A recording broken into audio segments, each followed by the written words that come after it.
Hello ladies and gentlemen, Single Green here, and we know more of the new Kryptonian raid than you might think. Today we're going to talk about the upcoming release date of it, we're going to talk about new maps being added, and we're going to talk about the sub-bosses, and at the end we'll talk about a potential new character.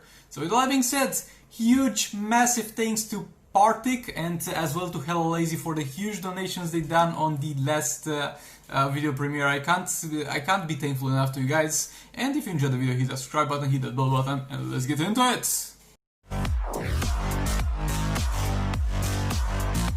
So in terms of the release date, this is going to be just an assumption, but it's a well-based assumption. So they've already announced it, they've already confirmed it, and the current Soul Raid season is going to be like 3 days until the end. And they will most likely add it straight after this one, like maybe with a few days break in between, with no Soul Raid, and then they will add a new one.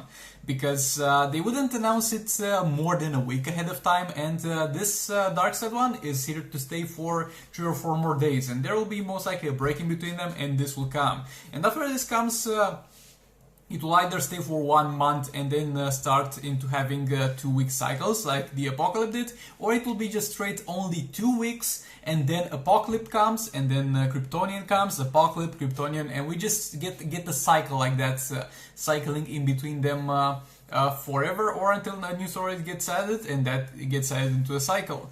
And it will be the same as the current Soul Raid most likely. Any progress that you do will be saved until the next one comes.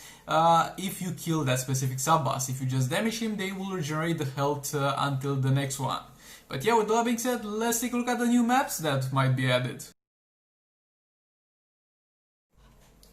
So those are the new maps that might be added in the next Soul Raid, and you might be like, where did you get the Sig Vault? I got them from the data mines, the data leaks that were all the way to the point where the new Soul Raids were introduced with the Apocalypse, because those were leaked like new things that were added to the game, and just some of them were actually used in the actual new Soul Raids. So it's just safe to assume that the other ones were meant to be used in this Soul Raid. We got some interesting stuff, like we got the bar that we have just in the story mode, we had like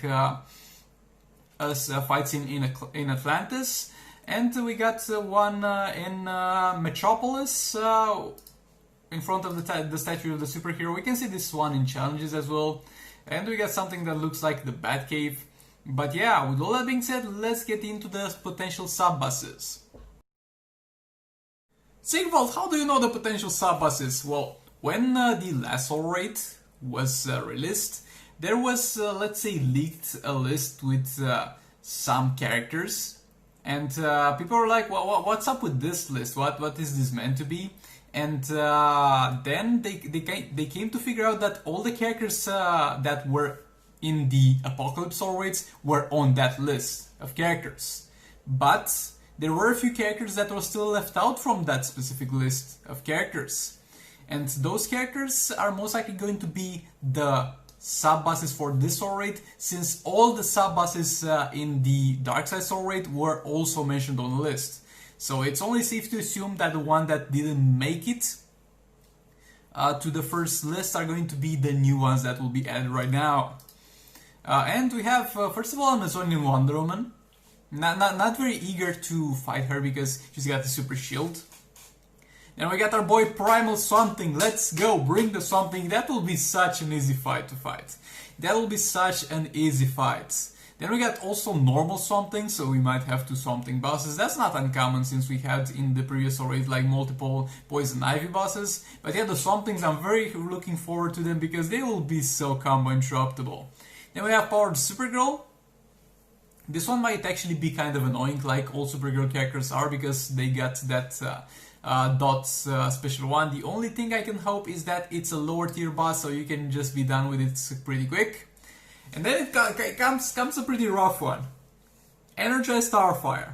I don't want to fight that. If it has the passive that she has in Arena NCA, most likely she will not, because it wouldn't be fair. But regardless of that, she's got one of the most annoying AIs in the game. Unless you do something to infinite combo her, it will be the most annoying fight of your life. Then we've got Ace Green Arrow. Ace Green Arrow would be interesting. He might do some stuff with your power. That would be annoying. Then we got some boss Gorilla Grodd, not looking forward to that. Like, Gorilla Grodd's got a little bit of an annoying AI. That fat boy is moving too quick for his rate, alright? And he's got the super shield, so really not looking forward to that. Unbreakable Cyborg, I guess I'm neutral to this. Really wonder what mechanics they will add, since they will not add the passive, of course. We got Cheetah. Finally, guys, you're going to fight Cheetah, because most likely you haven't done it before, because maybe in the story rounds, but other than that, you pretty much never see Cheetah. They will have Silver Banshee, and I'm not a fan of having Silver Banshee over here, because of the fact that she has very annoying jump attacks, and she might have certain mechanics that will disable your abilities. Then we have Black Adam. He might stun you on tagging, because he would stun people when he tags in, so it might be reversed. You might have the power cost of your abilities increased, he might have his power cost decreased, it remains to be seen. And then we have Atrocitus, and Atrocitus is going to be a very interesting one, because normally he gets buffed when he tags into the fight, but right now they might introduce something like the Brainiac class change, but only with buffs on him, so he cycles between the buffs. With a certain amount of duration, like he cycles between Reflect, he cycles between lethal attack damage, and between Reflect. I really don't want to fight a boss that has constant Reflect. But yeah, with all that being said, let's talk about the last topic of the video, which is a bonus one. I didn't even mention it at the start, and it's going to be maybe getting a new character. And lastly, a bonus topic that I didn't even mention at the start, they might add a new legendary character. They will add, as we can know from the teasers and from the name of the Soul Raids, a final boss that will be a Superman. So, in Injustice Mobile at the moment, since they released Brainiac and Darkseid was already released, you are not going to fight absolutely any character except for the prisoners and stuff like that, but you know what I mean, you're not going to fight any character that is not also a character in the game. And you know that people are going to be hyped about that Brainiac Armored Superman. I'm hyped as well. That man looks thick.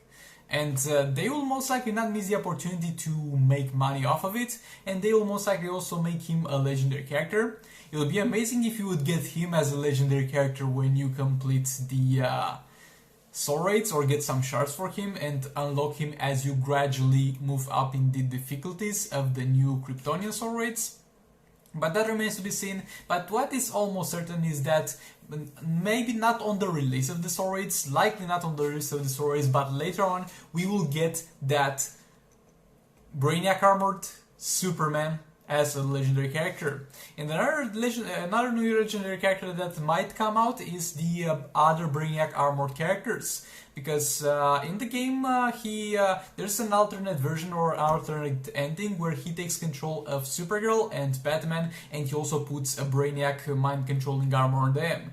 And they might be some bosses or sub-bosses that we haven't seen on the list yet, and might be some new characters that are upcoming. And yeah guys, I'm pretty hyped for this. I really hope this turns well. I'm still waiting to get some good rewards from Soul Raids, maybe a video on that later on, defeating Last Ever Joker. But with all that being said, thank you very much for watching. Again, huge thanks for the people that donated to me on the last premiere of a video. You guys are amazing, and I'll see you all hopefully in the next one. Goodbye!